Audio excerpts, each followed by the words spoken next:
setor privado sirahus o governo Timor-Leste atau provisório halakon taxa importação.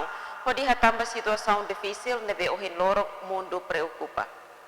Tersana ihatiri lolo baukau diretor companhia Manudari Unipessoal LDA, Elio Francisco, ba jornalista Sira apresenta combustível mak produto ida nebe hamoris produção atividade economia e larang lehosi transportação fatin ida ba fatin selok.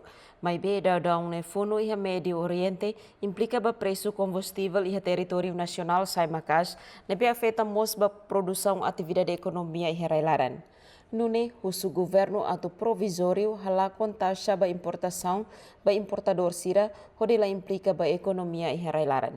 Se for por taxa nebe maka livre ba importador sira, com certeza ne causa ba preço. Sira bele diminuir preço tamba, governo ajuda ona tulung ona, e caso wahira kon ita ya situação dene nelarang. Ne significa bele sai opção ida nebe maka troca. No ida atau halmate ahia 11 horas ba fali iha 5 horas madrugada. Husi município Baucau, Thomas Reis, STL News.